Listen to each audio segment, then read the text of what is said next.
తెలంగాణ ఉద్యమకారులను పట్టించుకోవడం లేదు అని రాజగోపాల్ రెడ్డి ముఖ్యమంత్రిని ఏకవాక్య సంబోధన ఎట్లా చేస్తారని ముఖ్యమంత్రి రేవంత్ రెడ్డి వరంగల్ జిల్లా పర్యటన సందర్భంగా రేవూరి ప్రకాష్ రెడ్డి ఆయనను గెలిపించండి అని అన్నారు. ఈ వ్యాఖ్యలను, ఈ మాటలను, ఈ హామీని తప్పుపడుతూ కొండా సురేఖ కుమార్తె చేసిన వ్యాఖ్యలు తీవ్ర దుమారం రేపుతున్నాయి కాంగ్రెస్ పార్టీ. నమస్తే.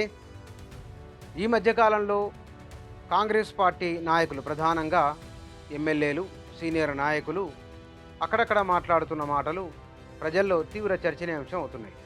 గడిచిన కొంతకాలంగా కాంగ్రెస్ పార్టీ తన పూర్వపు సంస్కృతికి భిన్నంగా ఉన్నది, అసమ్మతి లేదు. కాంగ్రెస్ పార్టీలోనే, ఒకవేళ కాంగ్రెస్ పార్టీ అధికారంలో ఉంటే విపక్షం కూడా ఆ పార్టీలోనే ఉంటుందని గతంలో అనుకునేవారు. ఒక 2 ఏళ్ల కాలంగా ఆ వాతావరణం లేదు. రేవంత్ రెడ్డి ముఖ్యమంత్రి, పిసిసి అధ్యక్షులు, ఇతర మంత్రులు, ప్రభుత్వ కార్యకలాపాలు, వీటి చుట్టూనే మీడియాలో వార్తలు. అది కాదు అంటే కనుక బీజేపీ, బీఆర్ఎస్ నాయకులు మాట్లాడిన మాటలు కౌంటర్గా ముఖ్యమంత్రి, మిగతా కాంగ్రెస్ నాయకులు మాట్లాడడం జరుగుతుంది. గడిచిన కొద్ది రోజులుగా మొదలు కోమటిరెడ్డి రాజగోపాల్ రెడ్డి వర్సెస్ మందుల సామేల్, వారి నియోజకవర్గానికి సంబంధించిన పర్యటన విషయంలో మందుల సామేల్ తీవ్ర ఆవేదనకు గురై ప్రెస్ మీట్ పెట్టడం, మాట్లాడడం, ఆ తర్వాత రాజగోపాల్ రెడ్డి స్పందన. తాజాగా ఆయన్ని ఒక మాట అన్నారు, తెలంగాణ ఉద్యమకారులను పట్టించుకోవడం లేదు అని రాజగోపాల్ రెడ్డి వ్యాఖ్యానించడం, అది తీవ్ర దుమారం రేగింది తెలంగాణలో. అంటే ఎవరైతే తెలంగాణను వ్యతిరేకించారో వారికి అవకాశాలు వస్తున్నాయని వారు చెప్పడం. ఇట్లాంటి స్టేట్మెంటు ప్రభుత్వంలో ఉన్నవారు, ప్రభుత్వం నడుపుతున్న వారిని తీవ్రమైన ఇబ్బందులకు గురి చేసేది. ఎందుకు? ఇవాళ మంత్రులుగా ఉన్నవారు, లేదంటే కనుక కొంతమంది ఎమ్మెల్యేలు ఆనాడు ప్రత్యక్షంగా తెలంగాణ ఉద్యమంలో లేరు. పైగా తెలంగాణ ఉద్యమకారులను తీవ్రంగా వ్యతిరేకించిన వారు కూడా ప్రభుత్వంలో ఉన్నారు. ఈ అభిప్రాయం ప్రజలకు మరోసారి గుర్తు చేసి ఈ ప్రభుత్వం పైన వ్యతిరేకత వచ్చే విధంగా ఆ వ్యాఖ్యలు ఉన్నాయనే భావన కాంగ్రెస్ పార్టీ అధిష్టానము, ముఖ్యమంత్రి, ఇతర నాయకులు కూడా భావించారు దానిపైన. ఆ చర్చ అట్లా ఉండగానే సీనియర్ నాయకులు, కాంగ్రెస్ పార్టీలో తెలంగాణ వాదులుగా ముద్రపడి ఉన్న అతి కొద్ది మందిలో ఒకరు చిన్నారెడ్డి గారు. వాస్తవానికి ఆయన 2000 సంవత్సరంలో కాంగ్రెస్ పార్టీ నుంచి తెలంగాణ వాదాన్ని భుజానికి వేసుకొని సంతకాల సేకరణ తదితర అంశాల్లో కీలకంగా ఉన్నవారు, తొలి అడుగు వేసినవారు. వారు వనపర్తి ఎమ్మెల్యే, వారి మధ్య జరిగిన చర్చ, విమర్శలు, ప్రతి విమర్శలు, డబ్బులు ఇచ్చి టికెట్లు తెచ్చుకోవడం, ఈ రకమైన ఆరోపణలు, ప్రత్యారోపణలు, మీకు ఎన్నిసార్లు బీఫామ్ వస్తే మరి మీరేం ముడుపులు ఎండిచ్చారు మీరు అని మాట్లాడడం, ఇది కూడా అధిష్టానాన్ని, రాష్ట్ర కాంగ్రెస్ పార్టీని ఇబ్బంది పెట్టే విషయం. ఆ విషయం అట్లా ఉండగానే తాజాగా కొండా సురేఖ కుమార్తె సుస్మిత గీసుకొండలో సభలో చేసిన వ్యాఖ్యలు, అది ముఖ్యమంత్రిని ఏకవాక్య సంబోధన ఎట్లా చేస్తారని మహిళా కాంగ్రెస్ నాయకులు తీవ్రస్థాయిలో మండిపడింది. మరొక అంశం ఏంటంటే, కాంగ్రెస్ అధిష్టానం మునుపట్లాగా లేదు. తెలంగాణ రాష్ట్రం ఏర్పడిన తర్వాత ఆ మాటకు వస్తే కనుక గడిచిన 10 ఏళ్ల కాలంలో దేశవ్యాప్తంగానే ప్రజల ఆలోచనలో మార్పు వచ్చింది. రాజకీయ పార్టీలు ఓ కుటుంబానికి సంబంధించిన, లేదా వారి ప్రమేయం ఉన్న, వారి ప్రభావం ఉంటుంది అనుకున్న చరిత్ర లేదా అలాంటి వాతావరణం వాళ్ళకి కనిపించట్లేదు. ఉదాహరణకు ఆర్జేడీ లాలూ ప్రసాద్ యాదవ్, వారి కుమారుడు, వారి పార్టీ ఉంటుంది, వారి ప్రభావం ఉంటుంది అనేది ఆ సందర్భంలో ఒక్కొక్క జిల్లాపైన ఒక్కొక్క నాయకుల ఆధిపత్యం ఉండేది. ఉమ్మడి రాష్ట్రంలో మన దగ్గర కూడా ఉదాహరణకు నల్గొండ జిల్లానో, మహబూబ్నగర్ జిల్లానో, అనంతపురం జిల్లానో, విశాఖపట్నమో, తూర్పు పశ్చిమ గోదావరి, కృష్ణా జిల్లా అన్నప్పుడు ఒక్కొక్క జిల్లాలో ఒక నాయకులు ఉండేవారు. వారు మంత్రిగా ఉండడమో లేకపోతే కనుక ఆ ప్రాబల్యాన్ని కలిగి ఉండేవారు. కానీ రాష్ట్ర విభజన తర్వాత తెలంగాణలో ఉమ్మడి జిల్లాలు చిన్న జిల్లాలుగా మారిన సందర్భంలో ఏక వ్యక్తులుగా లేదా కొంతమంది నాయకుల ప్రభావం అనేది తగ్గిపోయింది.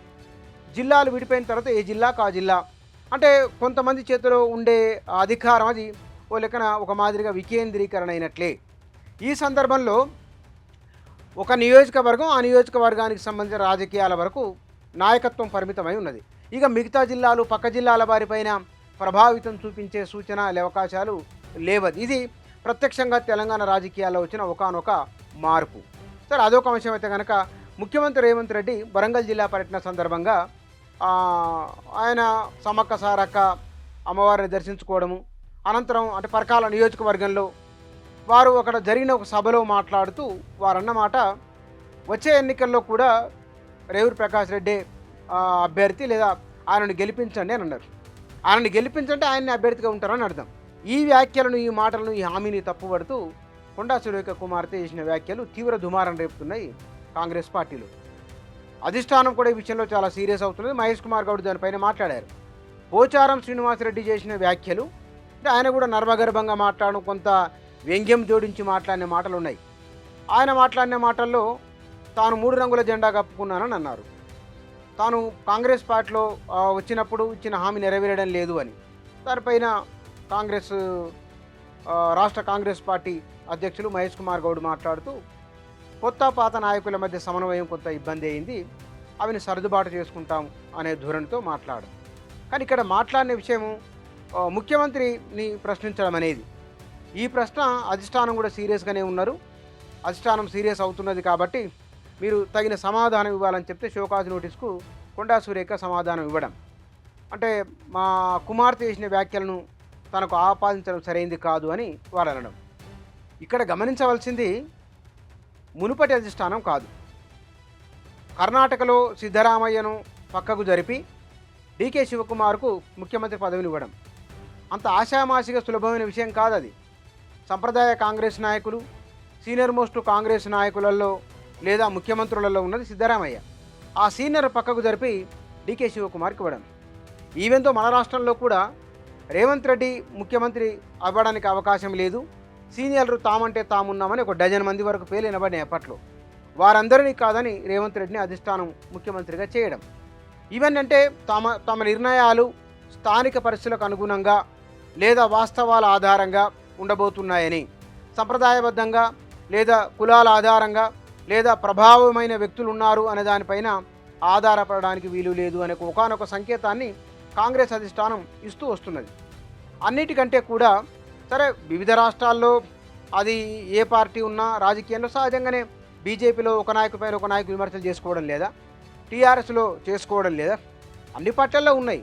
కానీ అధికార పార్టీలో ఉన్నవారు పరస్పరం ఆరోపణలు చేసుకోవడం అనేది అది అధికారంలో ప్రభుత్వంలో ఉన్నవారికి, పార్టీకి, పార్టీ నాయకత్వానికి ఇబ్బందిని కలిగించే విషయం. బహుశా ముఖ్యమంత్రి పైన ఒకవేళ వారికి అపాయింట్మెంట్ దొరకలేదనో, లేదు కనుక తాము చేసిన ప్రతిపాదనకు అంగీకరించలేదనో, పనులు కావడం లేదనో ఏదైనా ఉంటే కనుక అది వారితో మాట్లాడుకుంటే బాగుంటుందనే సూచన ఉన్నప్పటికీ, అంటే ముఖ్యమంత్రి వీరిని సరిగా డీల్ చేయలేకపోతున్నారా? లేదు, ఉదాహరణకు వైఎస్ రాజశేఖర రెడ్డి ముఖ్యమంత్రి ఉన్నప్పుడు ఆయనకు ఎదురు మాట్లాడిన వాళ్ళు లేరు. ఒకరు ఇద్దరు ఉన్నా సరే అనంతర కాలంలో వాళ్ళు కూడా మాట్లాడకుండా అయిపోయారు. కానీ రేవంత్ రెడ్డికి ఇక్కడ ఆయన 2 ఏళ్ళు పూర్తి అయిపోయి 2.5 ఏళ్ళు 3 ఏళ్ళు అవుతున్న సందర్భంలో అసమ్మతి స్వరాలు బయటికి వినపడుతూ ఉన్నాయి. బయటకు వచ్చి బహాటంగా ఆయన పైన విమర్శలు చేస్తూ ఉన్నారు, కాంగ్రెస్ పార్టీ పైన విమర్శలు చేస్తూ ఉన్నారు. అంటే పార్టీ, రాష్ట్ర పార్టీ నాయకత్వము, ముఖ్యమంత్రి మరింత సమన్వయం చేసుకోవాల్సి ఉంది అన్నదానికి సంకేతమా, లేదా వీరు ప్రభుత్వం పైన ముఖ్యమంత్రికి గ్రిప్ వచ్చింది పరిపాలన పైన, ఇక పార్టీ నాయకత్వం పైన గ్రిప్ సడలుతున్నదా లేదా పూర్తిగా గ్రిప్ రాలేదన్న దానికి ఒక సంకేతమా అధ్యక్షునికి, ముఖ్యమంత్రికి ఇద్దరికి విషయం. కాబట్టి ఇక్కడ ఎక్కడ జరుగుతున్నది లోపము, దాన్ని ఎట్లా సరి చేసుకోవాలనో పార్టీ సారథులు, ముఖ్యమంత్రి వారి పరిధిలో ఉన్న అంశం. రెండవది, పూర్వంలాగా అధిష్టానం పైన పార్టీ పైన విమర్శలు చేస్తామని లేదా అసమ్మతి రాగం వినిపిస్తామంటే బహుశా మునుపటిలాగా వాతావరణం లేదు, ప్రజల ఆలోచన అట్లా లేదు. కాంగ్రెస్ పార్టీ కూడా బహుశా అధిష్టాన నిర్ణయాలు ఈ మధ్యకాలంలో జరిగినవి చూస్తే కనుక వారు కూడా పూర్వపు లేదా సంప్రదాయపు ఆలోచనలకు భిన్నంగా ఉన్నారని, వాస్తవ పరిస్థితులకు అనుగుణంగా మారుతూ ఉన్నారన్న విషయం అర్థమవుతున్నది. మరి కాలంతో పాటుగా కాంగ్రెస్ నాయకులు మారతారా లేదా చూడాలి. Thank you.